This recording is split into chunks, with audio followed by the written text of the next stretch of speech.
Hola a todos, muy buenas. Estamos nuevamente en esta emisión de Reflejos del Arte. Ya volvimos de Semana Santa, algunos descansados, algunos no tan descansados. Algunos más cansados. Algunos más cansados que descansados, como sí. yo. ¿Cómo te fue en tu viaje? Muy bien, muchas gracias. Por ahí viste una expo de los impresionistas. Sí, vi una expo, la expo de la Revolución Impresionista, que vamos a hablar Increíble. de ella vamos a hablar de un impresionista, que no vamos a arruinar la sorpresa. Enigma, sí. ¿Sí? Enigma. Y comentaremos un poco, pero sí es una gran exposición del Museo de Arte de Dallas, que está en el Palacio de Bellas Artes. Perfecto, entonces te fue bien. Muy bien. ¿A ti? Llegué muy ¿Con cansado. Con los mayas. Ah, fui con mis compas los mayas, Sí. evidentemente, Sí. por ahí saludé a Pacal. Sí. Los Y a la saludé. Reina Roja, no la hagas menos. Y a la Reina Roja también le También. mandé saludos de acá, Sí. pues... De la comunidad. Sí, o sea, universitaria. nuestro productor y nosotros ya tenemos relación con los mayas, ¿no? Exactamente. Ahí está un capitulillo para que lo vean, ¿no? Acá haciendo publicidad. Sí. No, me fue bien, pero estoy Excelente. un poco agotado. Muy bien. Habrá que preguntarle a nuestro productor cómo le fue ¿Cómo a te él, fue? ¿Cómo te ¿verdad? fue? ¿Bien? ¿Cómo te fue? ¿Bien? ¿Bien? Muy bien. ¿Sí? Excelente. ¿Descansaste o no? ¿Sí? Sí. Bueno, menos mal. Lo importante. Es lo importante. Bueno, entramos en materia. Hoy hablamos, bueno, tenemos 1000 imágenes, ¿verdad? Y ustedes ya vieron el título. ¿De quién hablamos hoy, Susana? Francisco José de Goya y Lucientes. Y Lucientes, ¿no? Uh-huh. El pintor más grande de España. Aquí empezando ya. ¿Sí? ¿Estás de acuerdo? Sí. Ok. Perfecto. Eso quiere decir que Velázquez está detrás. Y Dalí y muchos otros. Picasso. Es que bueno. ¡Híjole! España, no. Picasso. Es Me que- olvidé de Picasso, pero en sí. algún momento. Sí, pero bueno, digamos que es uno de los más grandes de España. Híjole. Para no entrar en controversias. Me olvidé Pero de es tu Picasso. favorito. Pero es tu favorito Goya. ¿Sí? Puede ser, sí. Puede ser. Sí. Muy bien. No. Bueno, hoy hablamos de Francisco de Goya, como bien mencionas. Es un artista increíble, fascinante, que ahorita entraremos más en materia, pero Con un rango impresionante, creo yo. un rango muy amplio. Se puede decir así, ¿verdad? Que es un rango Es un de estilos, de temas. Es uno de los pocos artistas que tiene su obra burguesa, su Ajá. obra de trabajo, por así decirlo, Sí. y su obra personal. Privada, ¿verdad? Sí, todas Personal, sus privada. pinturas privadas y, digamos, las Sí. públicas, ¿no? Y aún las privadas, pues, obviamente ya las podemos disfrutar también nosotros, pero estaban muy Claro. cercanas a sus intereses, a su forma de pensar, a sus vivencias. Eran Ujú. completamente íntimas. Si quieres decirnos dónde nace el artista. Claro, ¿Sí? gracias. Bueno, Francisco de Goya nace en 1746 en España, en la localidad de Fuendetodos, que es Fuendetodos. provincia de Zaragoza, ¿sí? Provincia. Estamos Exacto. hablando del norte, ¿verdad? De España. Norte de Estamos España, hablando sí. del norte de España. Ujú. Y su padre, de nombre José, era dorador. Es decir, él colocaba hoja o lámina de oro para decorar, por ejemplo, en maderas, algunos muebles. Y también, obviamente, en ese tiempo en las iglesias se colocaba mucho la hoja de oro. Ah, mira. Estamos hablando de un periodo en el que él nace, que le toca la primera mitad del siglo XVIII y 2 décadas todavía casi 3 décadas del siglo XIX. Sí, y que bueno, empezó a los 14 años, ¿no? Empezó Ujú. desde muy pequeño Sí. a tratar de pintar. recorrer este camino de la pintura. Sí. Y que después, bueno, aquí apuntaste que participa en un concurso de la Real Academia Sí. de Bellas Artes de Madrid, pero no fue aceptado. No es aceptado. ¿Verdad? Él estudia primero desde los 14 años con un pintor barroco, José Luzán, muy reconocido, Ujú. y sobre todo que era muy estricto este maestro, Ok. este pintor era muy estricto, entonces lo obliga a tener un rigor, digamos, académico, Claro. ¿verdad? Para estudiar. Posteriormente va a intentar, como ya lo dijiste, entrar en la academia, pero no lo aceptan, ¿no? Ujú. Sí. Hasta posteriormente vamos a ver cuándo, ¿no? Sí, a mí me interesó mucho que mencionas aquí que después se va a Italia, ¿no? Que estudia a los grandes maestros, seguramente vio gran obra de Miguel Ángel, del Renacimiento, del Barroco, ¿no? Sí. Y que yo creo, pues esto fue muy inspirador para él y que seguramente ahí fue donde sentó las bases quizá de su pintura más pues más técnica, no más académica. Más académica, aprende la técnica del fresco. Esto es muy importante, Italia, ¿verdad? Porque sí. Después hablaremos de algunos frescos. Algunos frescos de él, sí. Y posteriormente a los 25 años pues va a regresar a España. Hay que decir que va a tener relación con la familia Valleu, que era una familia de pintores, eran, bueno, 3 hermanos pintores, algunos más con comisiones o con encargos más importantes, pero los 3 fueron reconocidos en su momento, y él siempre al principio va siguiendo los pasos de los Valleu, que después se convertirán en sus cuñados por su esposa Josefa, por su esposa Pepita, ¿verdad? Sí. Habiendo dominado, bueno, conocido la técnica del fresco y siendo un pintor muy talentoso que da pasos gigantescos, ¿verdad? Agigantados. Posteriormente le van a dar la comisión ahí mismo en Zaragoza de la bóveda de la Catedral del Pilar. Ayer justo estábamos viendo, ¿verdad? Estábamos hablando de eso. Hablando de eso y que tú estuviste también. Estuve ahí, pero no sabía que está. Además fui en la noche, entonces seguramente no, aunque hubiera sabido, no se ve nada, porque no hay nada de luz adentro. Claro. ¿No?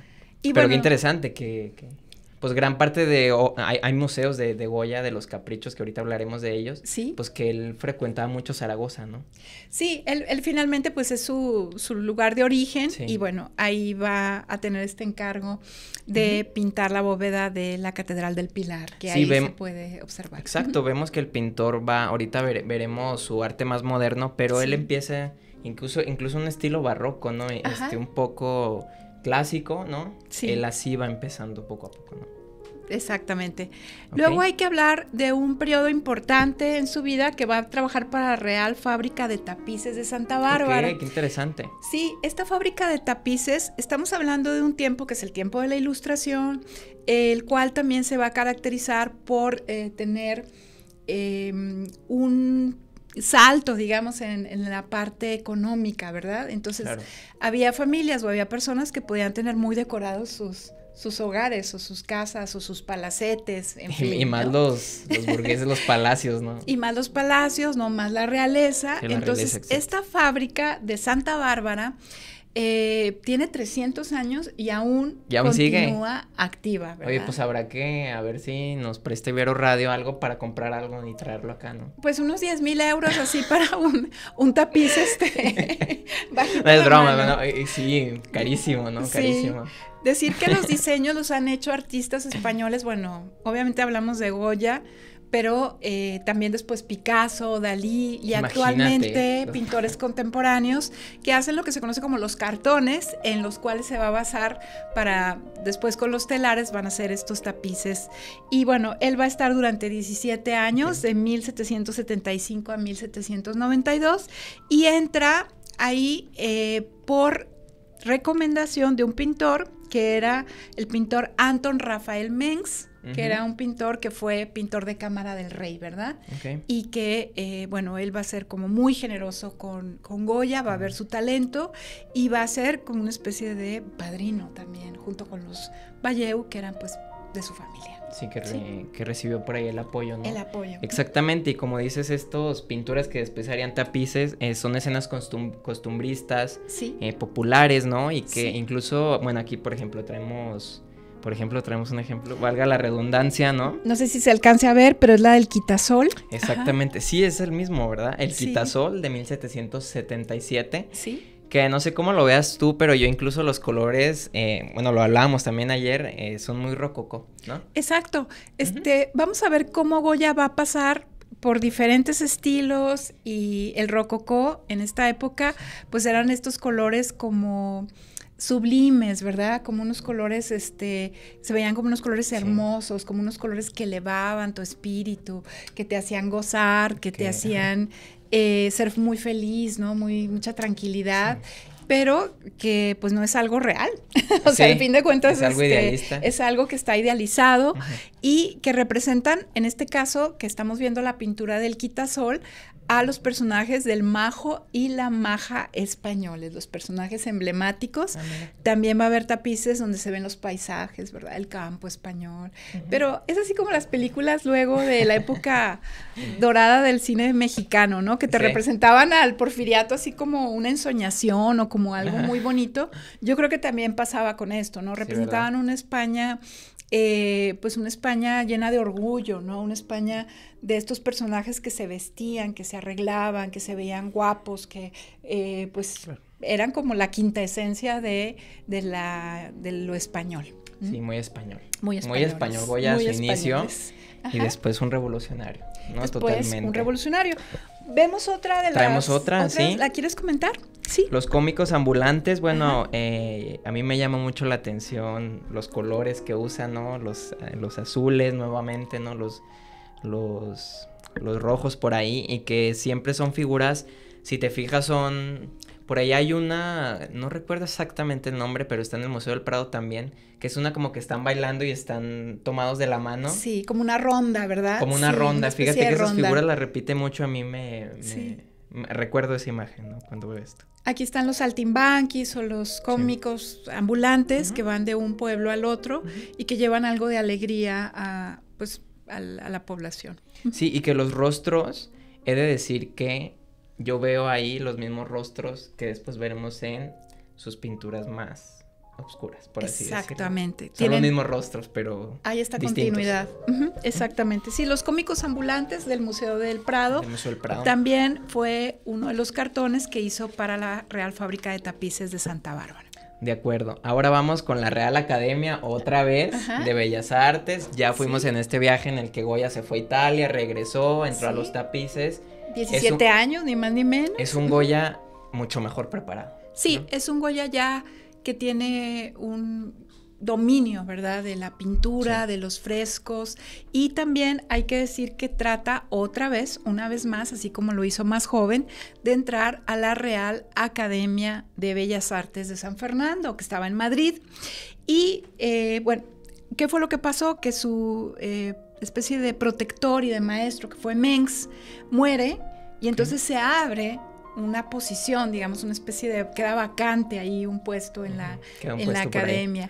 ¿Y cuál es la pintura que él somete a consideración de quienes forman parte de la academia? Pues es precisamente el Cristo crucificado, ¿no? Que yo, al momento en que lo vi en tu documento y que lo hablábamos, pues me recuerda mucho a Velázquez, ¿no? Sí. El Cristo que tiene, que es increíble, que está en el Museo del Prado también. Sí. Y vemos este Goya que es un académico, que él sin problemas te puede pintar algo, pues sí, muy clásico, muy académico y que o sea, ahí están los niveles de Velázquez, o sea, ¿no? Es maravilloso. Sí, habíamos visto otras pinturas del Cristo con el rostro hacia abajo. Este es un rostro que está, digamos, hacia el Padre, ¿verdad? Hacia el cielo. Está mirando hacia el cielo y pues es un Cristo que no tiene... muchas huellas de la pasión, sí, únicamente, ¿no? Bueno, pues sí está clavado en la cruz y el rostro como en el lamento una especie de lamento, tal vez hasta un grito, podríamos decir, ¿verdad? Sí, la verdad es que sí está un poco idealizado con eso que mencionas, pues que no tiene tantas... O sea, el cuerpo de Cristo quedó devastado después de la pasión, ¿no? Entonces realmente sí. Está un poco idealizado por esa parte, ¿no? Claro, se gana con esta pintura que es magnífica, ¿verdad? Se gana su ingreso, como decíamos, a este Real Templo del Arte. El Templo, ¿no? Del Arte, ¿no? Que es ni más ni menos la academia, y pues mucho en la tradición del mismo Velázquez y también de Mengs, que acaba de fallecer, ¿verdad? Creo que por eso él también elige este tema, ¿no? De muy, muy barroco, muy español. Sí, muy español, como, claro. Pero él es heredero, digamos, de estos artistas. Claro. ¿Qué otra pintura traemos acá? Que yo creo que esta pintura te gusta mucho. Sí, se hace una pintura muy tierna. Decir que desde principios de la década del 1780 va a trabajar ya como pintor real de la corte. Bueno, hablar un poco, en un momento hablamos un poquito más de cómo estaba en ese momento, quién era rey. Pero también en 1785 él mismo va a ser nombrado como director de pintura de esta academia de la cual hemos hablado. Se lo convierte en el pintor ya más importante de España. Exactamente, pintor de Cámara del Rey y además director de pintura de la Real Academia. No, perdóname que te pare. No lo investigué, pero creo que Velázquez tenía ese puesto, ¿no? En su momento. Era el sí, pintor de la Real Academia, ¿verdad? Y era el pintor exactamente, y era el pintor de la familia real también, ¿no? También. Como en Las Meninas lo vimos.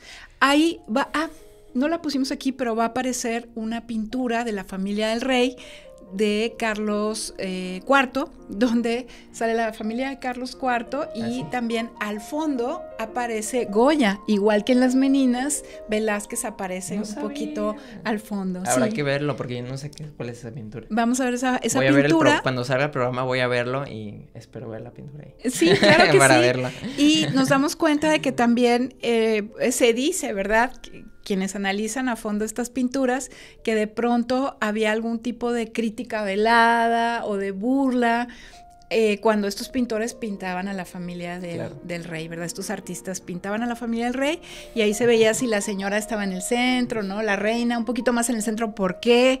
O, en fin. Juguetón como Velázquez, ¿no? Con Las Meninas. Como el mismo Velázquez. ¿Verdad?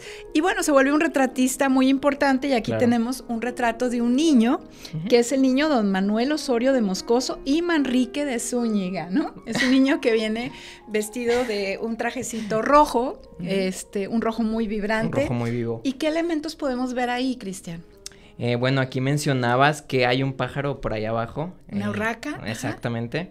Y que trae como una notita que dice el nombre de Goya, ¿no? Sí, la urraca trae en su piquito una nota que dice Goya.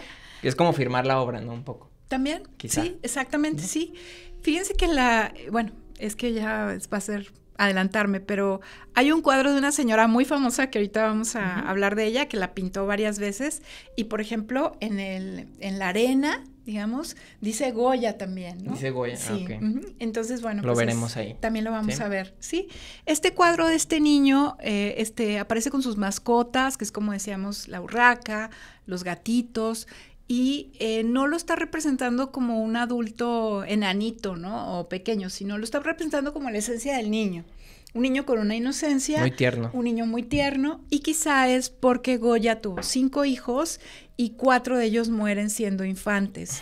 Solo uno le va a sobrevivir. Pues era una época de enfermedades, de tribulaciones. Y bueno, tal vez por eso también tiene una ternura hacia los animalitos y hacia los niños. Claro, Goya tiene ese lado tierno, ¿no? Incluso lo veremos en sus obras más de miedo o así, que no pierde como ese toque quizá tierno que tenía él en el fondo, ¿no? Sí, como tierno, juguetón. Pero grotesco, al final. Al mismo tiempo, ¿verdad? Bien. Ok, traemos precisamente como, es que sí es muy famoso porque él era muy retratista, o sea, hacía muchos retratos. Muchos retratos. Realmente, y vas a museos y muchos Goyas son retratos realmente de la burguesía y de la... Sí, y de la nobleza y de la realeza incluso, sí. Claro, y acá traemos otro retrato que si quieres decirnos cuál es. El de la duquesa de Alba. Hay que decir que, bueno, los duques de Alba, la duquesa de Alba, pues tienen más títulos nobiliarios incluso que los reyes de España, o sea, son realmente gente muy importante, ¿no? Hace unos años falleció Cayetana, la duquesa de Alba, en su momento, y ahora está su hijo como duque de Alba, pero pues son una familia de la más rancia nobleza que hay en España, y podemos ver algunos de los cuadros de la famosa duquesa, que era una de las mujeres más bellas en su momento, y que al quedarse viuda, pues también va a invitar a Francisco de Goya a que pase un tiempo en su casa no era una casa así como una casa, sino que era toda una finca, ¿no? Sí, era más bien un reino, casi, sí. ¿no? Y lo va a invitar, y pues bueno, siempre va a haber rumores que dicen que pues hubo un tipo de relación más allá de la de amistad platónica o pintor modelo, pero sí fue una de las mujeres más importantes y bellas de su época, y aquí vemos un cuadro. ¿Lo quieres describir, Cristian? Sí, bueno, quiero mencionar que, bueno, sí, son los rostros, es que te digo, a mí me evocan, se me hacen muy rococó, o sea, se me hacen muy, ¿cómo decirlo? El rococó de pronto a veces se me fue la palabra, cuando comes mucho dulce, Te empalaga, puede como empalagar. que a veces puede empalagar. Sí. Aquí no hay tantas figuras, pero de pronto esos rosas tienden a empalagar Rosas, un azul, poco. celeste, ¿verdad? Cielos, sí puede ser un poquito. Pero el moñito del perro Está genial, ¿no? La duquesa está muy tierno. viene vestida de blanco y al igual que en el caso del niño que acabamos de ver, hay toques de rojo, ¿no? O sea, trae como una especie de cinto, unos moños, tanto en el pecho como en el... que contrastan porque tiene el cabello muy negro, entonces trae una especie de moñito también en el pelo y un perrito de compañía que también tiene su moñito rojo. Entonces, como estos detalles, ¿no? Como el de la urraca o como en este caso también de la duquesa de Alba. Exactamente. Bueno, hay quienes dicen, aunque eso pues no se sabe, que ella también posó para dos de los cuadros pues más famosos que hay ¿verdad? Y no sabía la eso. historia, que es la maja desnuda y la maja vestida. Pero bueno, no sabemos si están sí continuos es... ahí en el Museo del Prado. Por si quieres ver el vestido o el desnudo. Sí, estos igual que otras pinturas de Goya, están en el Museo del Prado. Sí. Y bueno, sobre todo, ¿por quién los mandó a hacer? Pues los mandó a hacer Manuel de Godoy, que era pues se decía que la mano derecha del rey Carlos IV, que para mayor referencia, Carlos IV es el que aparece en la famosa... estatua esta del caballito que está en la Ciudad de México, sí, del caballito, es Carlos IV. Y bueno, Manuel de Godoy, que era uno de sus hombres más cercanos e importantes, le comisiona a Goya que haga la maja desnuda y la maja vestida, probablemente para alguna de sus amantes, ¿no? ¿Se puede decir? Sí, para alguna de sus amantes. ¿Qué pasa? Que la Inquisición va a considerar estas pinturas como obscenas, entre otras que tenía Manuel de Godoy, que era un señor medio kinky, o como se puede decir, le gustaba tener sus pinturas, y bueno, eso le va a costar a Goya ser llamado por la Inquisición y ser interrogado. Finalmente, pues no pasa. Oye, qué bueno que no. Imagínate que se lo hubieran ejecutado ahí, imagínate, de lo que nos hubiéramos perdido. Sí. Exactamente. Es que la Inquisición es tonta también. De hecho, nos habíamos perdido de toda su obra personal. Que es la que más me gusta. Que es la que a ti te interesa más, claro. Sí, hubiera pasado eso. Ok, bueno, pasamos, ahora sí que sí, a su obra más personal, ¿no? Sí. Ya abarcamos un poco al Goya, hasta incluso rococó, al Goya clásico, al Goya de la realeza, ¿no? Al Goya que pintaba en la realeza. Y que eran encargos y que era... no tanto quizá lo que él quería pintar, ¿no? Tenemos un Goya ahora personal. Sí. Que pinta lo que él quiere, ¿no? Sí, hay que decir que, bueno, que incluso en algunos encargos, unos duques que le encargaron, por ejemplo, este cuadro del Aquelarre I, ¿no? Para su casa. Bueno, pero ya tiene ese aura. Ya tiene esa aura, ¿verdad? Del monstruo, del demonio. Exactamente. Pero sí, como bien lo dices, ahorita vamos a empezar otra etapa de Goya. Completamente, adelante. ¿no? Sí. Yo creo que la etapa empieza a inicios del siglo XIX, ¿no? Esta es casi en 1800, 1798. Sí. Pero en el siglo XIX... ya empieza esas 3 décadas que va a vivir del siglo XIX. ¿Qué nos pasó, Goya? No, qué bueno. Sí. No, a mí me encanta, ¿eh? Sí, se liberó, es broma, ¿no? Se liberó. Bueno, sus monstruos y sus caprichos. Exactamente. ¿Qué nos tienes que decir de bueno, los hay caprichos? toda una serie que es conocida como la serie de los caprichos, que bueno, esta palabra de los caprichos viene de una tradición incluso de pintores franceses que habían hecho estas... representaciones llamadas como los caprichos. Perdón que te pare. Incluso en la música hay un violinista que es el violinista del diablo, dicen, Paganini. Tiene sus 24 caprichos que son famosísimos y que son muy famosos. Y que también es de la misma época, más o menos. Son más o menos contemporáneos, ¿verdad? Sí, igual que Beethoven, hay que decir que también Beethoven va a ser, pero bueno. Nada más quería mencionar eso. No nos adelantamos. Discúlpame que te... No te preocupes. Estos son, los caprichos son...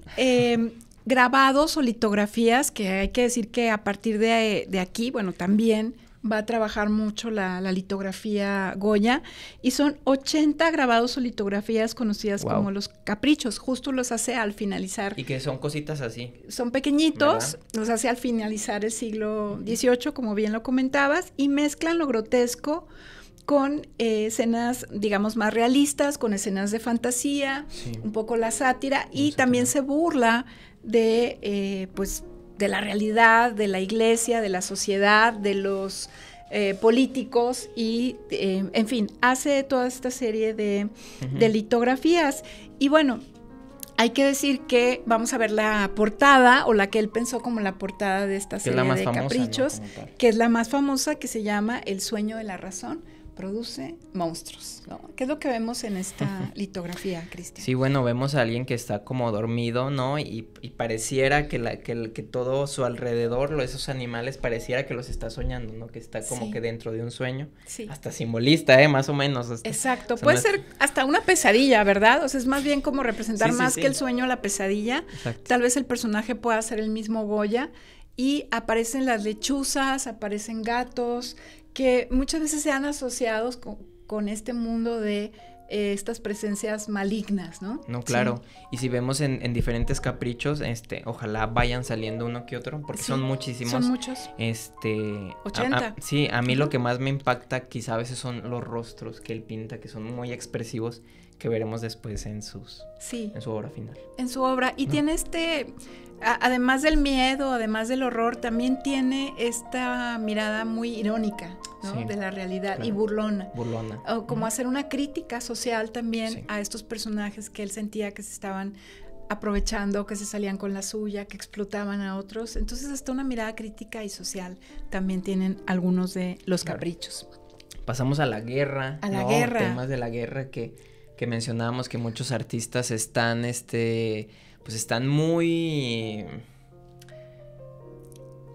Les impacta mucho la guerra. Yo creo que estos artistas son tan sensibles que algo tan desastroso como la guerra impacta mucho en su obra, ¿no? Exactamente. Sí, en el caso de Goya, pues estamos hablando que le toca a él la invasión francesa de Napoleón el Grande, Napoleón I, a España. Okay. Napoleón lo que va a hacer es que obliga a que el rey, Carlos IV, que es al que vimos con su familia en la pintura anterior, que mencionábamos, él tiene que abdicar a favor de Fernando VII, que es su hijo, y no dura ni 3 meses cuando Napoleón impone como rey de España a su hermano José Bonaparte, mejor conocido como Pepe Botella, porque de verdad le gustaban las bebidas espirituosas y el trago, ¿no? Y bueno, ya sabemos las consecuencias que eso luego tiene de este lado del charco, con los movimientos de independencia como el de la Nueva España, ¿verdad? Okay. Pero por lo pronto, pues hay una serie de desastres y de... Sí, o sea, violaciones y que hacen precisamente el ejército francés en España. Y vamos a ver esta pintura del Coloso, Cristian. Está increíble, ¿no? Que es un gigante, ¿no? Un gigante. El gigante siempre aterroriza, ¿no? Siempre da mucho miedo, algo que está más grande que tú. Sí. Y que la población pues está como aterrorizada, ¿no? Por este gigante. Este gigante que de alguna manera se ve como que va dando la espalda y mientras tanto... En una caravana hay pobladores que están en una especie de caravana, pero representa todo lo que la guerra puede ser para avasallar, o sea, ser avasalladora del pueblo, o sea, ir como una aplanadora, ¿verdad? Ándale, parecía que un gigante pasó por ahí, ¿no? Pasó por ahí. Entonces, esta pintura del Coloso a mí me parece muy, muy interesante. No, claro, por supuesto. Y justo al verla te das cuenta de todo lo que puede provocar la guerra, el sufrimiento, la impotencia, y ya vemos, el miedo. Y ya estamos viendo esos fondos negros por ahí. Por ahí. Ya se están viendo. Exactamente, sí. Traemos otra maravillosa. Sí, es una pintura de las más conocidas de Goya y yo creo que es una de las pinturas más importantes, que es la de el 3 de mayo de 1808, ¿no? O también se llama los fusilamientos del 3 de mayo de 1808, que es el ejército francés fusilando a españoles que obviamente estaban tratando de rebelarse, ¿verdad?, de esta invasión de Napoleón.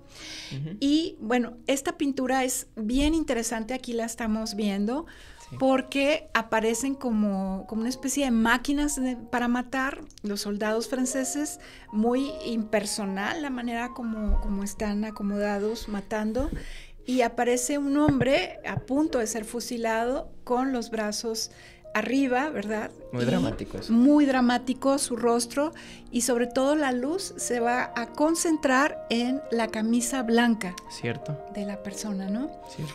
Y si vemos, bueno, hay quienes han analizado esta pintura más a fondo y dicen que incluso se ven como una especie de estigmas en las manos de este personaje, como si fuera un Cristo con los brazos extendidos al cielo. Y otros personajes aparecen tirados, llenos de sangre, y pues vemos esta escena que debe haber sido de terror, ¿no? Aparece como de noche, estos fusilamientos que siempre es raro que sean en la noche, por lo regular casi siempre los fusilamientos son a la luz del día. Claro. Vamos viendo que esta pintura luego va a tener una influencia en Manet, ¿no? Gran pintor también Manet, que décadas posteriores va a pintar el fusilamiento de Maximiliano de Habsburgo aquí en México. Y bueno, obviamente aquí lo fusilaron, Manet lo pinta con las referencias que tiene en Francia, pero que sí es una crítica también a Napoleón III. Claro. Bueno, ya para un poco ir cerrando el tema, vamos con las pinturas negras de Goya, ahora sí, ya lo decimos ya sin... De la Quinta del Sordo. De la Quinta del Sordo. Porque hay que decir que va perdiendo su capacidad auditiva, ¿verdad, Goya? Sí. Hasta que ya no oye nada. Sí. Exactamente, y que es un conjunto de 14 pinturas, yo por ahí le decía 14 óleos, no tanto fueron 14 óleos, los pintaba en la pared. Él se fue precisamente a la quinta, se aisló, un poco lo que le sucedió a Beethoven, ¿no? Sí. Un poco se aisló, y él fue pintando a lo largo en la cocina, en la pared, literalmente.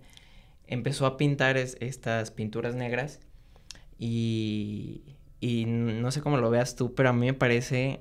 O sea, el hecho de pintar para ti, o sea, el hecho, él no quería que estas pinturas estuvieran en una galería. Ajá. O sea, él las pintaba para él mismo, entonces me parece de verdad una de las obras más personales que existen, una de las obras más íntimas de cualquier artista del que me hables, y yo siento que en estas pinturas vemos, o sea, se pueden ver las entrañas, se puede ver todo el interior de Goya, sin ninguna idealización, sin nada, o sea, él pintó para él, y me parece realmente un tesoro poder apreciar ese mundo interior de Goya. Yo creo que las pinturas negras es, al fin y al cabo, su expresión más sincera de lo que él es como pintor. No tanto el burgués, sino el de las pinturas negras.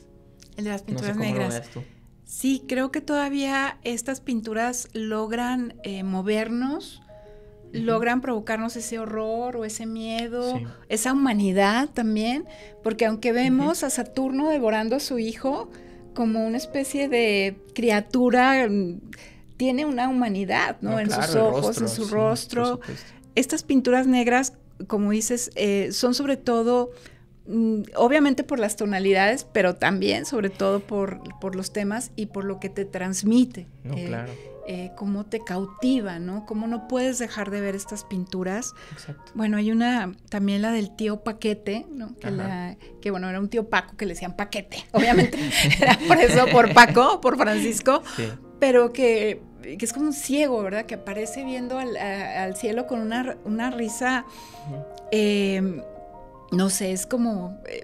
sí, verdaderamente te mueven estas pinturas negras de Goya. Sí, es importante decir que, bueno, tras 70 años, pues, se la transfirió al nieto, me parece la quinta, ¿no? Él finalmente, bueno, se dice que las pinturas las pintó entre 1819 a 1823, después se va a Francia. Sí. Pero estas pinturas ya están en lienzos, pero hubo todo un proceso de quitarlas de la pared y evidentemente, pues, tuvieron muchos daños.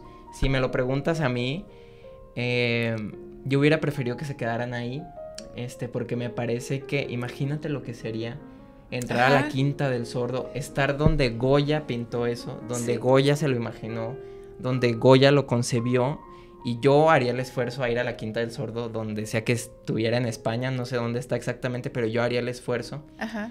Yo siento que ya al llevarla a un museo pierde un poco de su alma, ¿no? O sea... Pero bueno, están ahí en el Museo del Prado. Claro. Pero yo siento que sí pierden un poco de su valor. Sí, pues son impresionantes, ¿no? Tenemos esta, por ejemplo, mencionábamos la de Saturno devorando a su hijo, ¿no? Sí, sí quiero mencionar esta porque además es de mis pinturas favoritas de la historia del arte. Se nota. Se nota aquí el marcote, ¿no? Sí. Bueno, Saturno devorando a su hijo, y que bueno, Goya pintó no voy a contar tanto la historia del dios porque ya nos extenderíamos mucho. Pero tiene que ver con la mitología, Tiene que ver con la Sí. mitología, de que se tenía que comer a sus hijos si no lo iban a, o sea, iban a sacarlo como del reino, por así decirlo, ¿no? De eso, y bueno, se come a sus hijos. Y si te fijas tú, exactamente la expresividad en el rostro de Saturno, la imagen fría, ¿no? Del hijo sin cabeza, de la sangre, ¿no? De cómo lo devora, y a mí me transmite mucho cómo lo está apretando, o sea, se ve que está entrañando la carne de su hijo, o sea, lo está apretando con mucho, pues con mucho odio, por así decirlo, pero el rostro de Saturno siento que tiene mucho miedo. Sí, es como un animal. Como un animal, ¿no? Es la expresión que tiene, es cómo está, como dices tú, agarrando al cuerpo del hijo, que es como un chiquito, como un infante, ¿no? Como un pequeñito. Sí, es una imagen violentísima, por ahí leí y dije, lo resume muy bien. Sí. Violentísima y oscura. Obscura. Traemos aquí otra. Dos viejos comiendo sopa. Que, fíjate que, no sé, a mí me recuerda un poco a Van Gogh. Bueno, obviamente... la de los que están comiendo patatas, me recuerda por las tonalidades y por las expresiones, pero evidentemente son más obscuras. No, sí. Y me decías que te había gustado mucho esta pintura. Me encantó esta pintura por la porque, expresión de los viejos, ¿no? Sí, vemos a dos personajes, si te fijas bien, no se sabe que es un viejo o mujer o hombre, no se sabe, pero si te fijas está como apuntando. Es un vieje. Un vieje, bueno, es un vieje, ¿verdad? Sí. Está apuntando como a la derecha. Exacto. Ajá. Y hay pues otra figura como muy, pues una calavera, por así decirlo, que están como volteando a ver algo. Eso es muy enigmático. Y si te fijas tú, hay unas pinceladas que parece que trae como una lista, la calavera, ¿no? Que parece que trae como una lista. Sí. Y bueno, yo aquí leí que se burlan como que de algo, como que esa risa muy incómoda. Y si ves tú las pinceladas, o sea, si hay un acercamiento... Realmente son pinceladas muy cortas, ¿no? Son pinceladas así de la boca, de los ojos, que expresan muchísimo. Exactamente, muchísimo, ¿no? sí. Y se adelanta al expresionismo, se adelanta 100 años al expresionismo. Yo por ahí leí que, es decir, ¿por qué esta pintura sería expresionista? Porque es muy matérica. ¿Qué es matérico? Que mediante pigmentos crea como una textura y un efecto visual. Goya crea estos efectos visuales con las pinceladas que hace, ¿no? Eso es muy expresionista. El expresionismo fue a principios del siglo XX. Claro. Y esto es del 1820, o sea, 100 años antes. Exacto, ¿no? Y la que sigue hasta expresionismo abstracto, ¿no? No, sí, exacto. La del perrito que estamos viendo aquí. El perro es y bueno, la vamos a ver bien en la pantalla, pero es fascinante también. Es como un perro que se está hundiendo y solamente alcanzamos a ver la cabeza del perro en la parte de abajo y bueno, un fondo de unos colores y eso que bien podría ser uno de los artistas que hace unos cuantos programas vimos en el expresionismo abstracto. Sí. Y te he de decir que a mí lo que más me gusta de este cuadro es el vacío, todo el vacío que está arriba, porque el perro está muy debajo y realmente no está equilibrado, o sea, está de hecho desequilibrado el fondo. Y es lo que más me impresiona a mí, es como que el vacío existencial, no lo sé. Es decir, la superficie que comprende al perro es como de un octavo, ¿no? Todo lo que vemos en el cuadro. Es un cuadro genial que lo hizo ya a unos cuantos años de morir, ¿verdad? Goya muere a los 82 años, pero sí, estos cuadros los hace 4 o 5 años antes de morir. Oye, que se dice que no veía nada, por ahí hay un negativo, que hay unos pajaritos que no sé si se borraron cuando quitaron la pintura o si Goya los quitó. Pero bueno, a mí me gusta pensar más que no hay nada. Se me hace más enigmático. A mí también me gusta más la pintura como está ahora, pero pues ¿quién es uno para juzgar al gran Goya, maestro? ¿No? Imagínate. Al gran maestro. Bueno, traemos nada más ya para terminar unas menciones especiales de otras pinturas negras. Como dijimos, son 14. Son increíbles y si tienen chance de verlas, están increíbles todas. Exactamente. Sí. ¿Sí? Sí, bueno. Si quieres, primero mencionamos nada más las pinturas negras y luego vamos a su obra final. Perfecto. Enfermo. Muy bien. El aquelarre, ¿no? Que es famosísima. Esta que es otra, ¿verdad? Esta es una aquelarre posterior, ¿verdad? Sí, a la aquelarre que habíamos comentado que lo hace para los duques de Gandía. Hay otra que es la romería de San Isidro, que es increíble. Esta de, se me fue el título, Duelo a garrotazos, que por ahí va a salir. Sí. Otra que van a salir muchas, ¿no? El Conjuro, que también está increíble. Esta que, bueno, ya la mencionamos. Por aquí. Vuelo de brujas. Y el vuelo de brujas, finalmente, que, bueno, tiene este aura de pintura negra y de... Sí, y es hasta... ¿no? Bueno, es muy dramática y también es muy teatral la del vuelo de brujas, sí, claro. ¿no? De cómo están los personajes dispuestos, qué disposición hay, en qué lugar están. Como decías tú, los que parece que están como una especie de ronda también. Todo esta mirada que tenía Goya para lo dramático. ¿Quieres hablarnos de su enfermedad y sus últimos años? Sí, vamos a ver aquí un cuadro que hace Goya, un autorretrato con el doctor Arrieta, que fue su médico, y bueno, que lo vemos ya muy cansado, muy pálido, sus manos como que todavía se aferran un poquito a la vida, y aparecen dos presencias extrañas, que vamos a hacer aquí el close-up en la pintura, como en la parte de atrás, ¿no? Como dos presencias extrañas. Sabemos que es un Goya que bueno, que está enfermo, que está cansado. Exacto. Y que él, cuando vuelve, la familia del rey, que en este caso Fernando VII,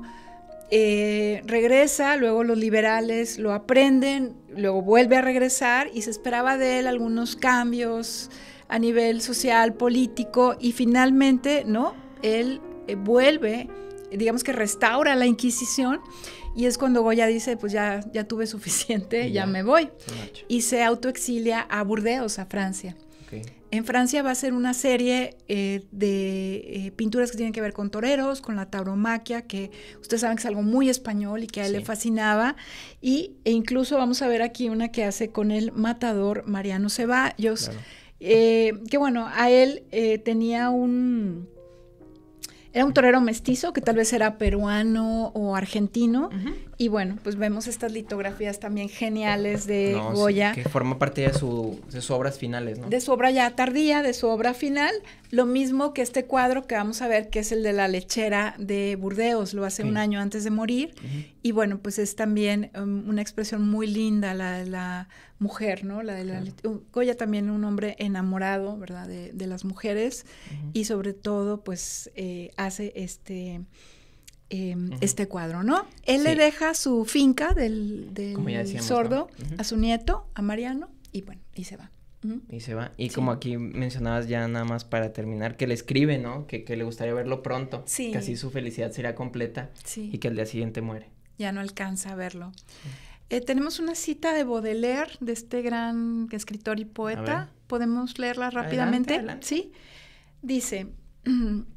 Un hombre extraordinario, un artista singular, siempre perturbable y vivaz, incluso en sus obras efímeras, siempre suspendidas de los acontecimientos.